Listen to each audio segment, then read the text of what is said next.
오직 예수 그리스도의 품 안에는 정죄가 없습니다.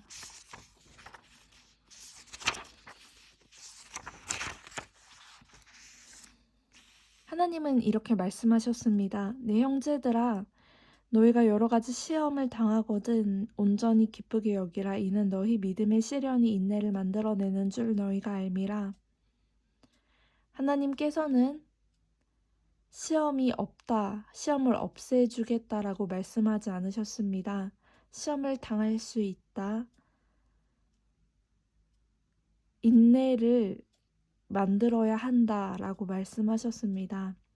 욥은 하나님께서 주시는 분이시지만 거두시는 분이시기도 하다는 사실을 고백하였습니다. 그리고 거두신 이도 여호와 시온이라고 고백하며 여호와의 이름을 찬송하였습니다. 우리는 가족, 친구를 죽음으로부터 떼어놓지 못해 이 세상 가운데서 이별을 경험할 때, 건강을 잃을 때, 재산의 손실을 경험할 때, 그 순간에도 하나님을 찬송해야 한다고 가르침을 받게 됩니다. 더 나아가 하나님을 위한 헌신의 자리에 있을 때, 순종의 길 가운데, 선교의 길 가운데 맞닥뜨리는 고통과 죽음을 참된 대가라고 고백하는 경우도 많습니다. 그런데 그 고통과 죽음이 남의 것이라면, 그리고 남의 것이 아니라 내 것이라면, 이 두 경우의 수를 놓고 볼 때 우리는 타인의 죽음, 타인의 순종에 대한 고통을 가볍게 여기지는 말아야 한다고 생각을 합니다.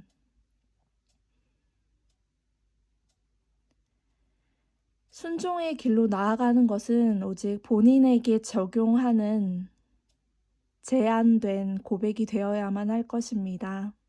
왜냐하면 그 행동과 그 결과와 그 열매는 온전히 순종의 자리에 있는 본인의 몫이고, 순종의 자리에서 하나님과의 언약 가운데 누리는 축복이기 때문입니다.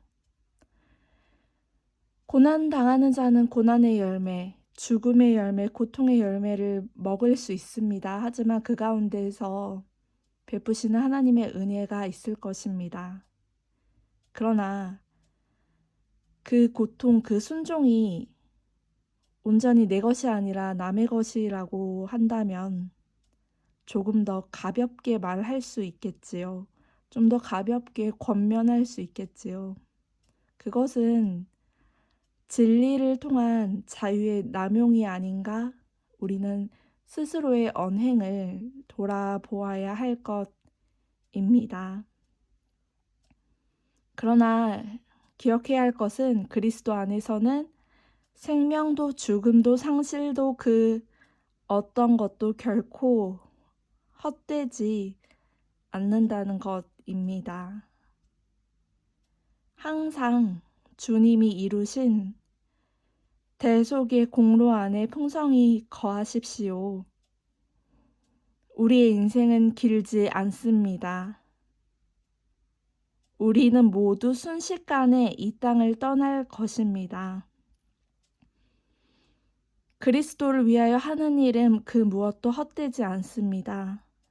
하지만 그리스도를 위하여 우리가 어떤 일을 하지 않아도 하나님의 선택을 받은, 하나님의 지명을 받은 모든 성도는 어떠한 상황과 조건 속에서도 하나님의 불꽃 같은 눈동자 아래 보호를 받습니다.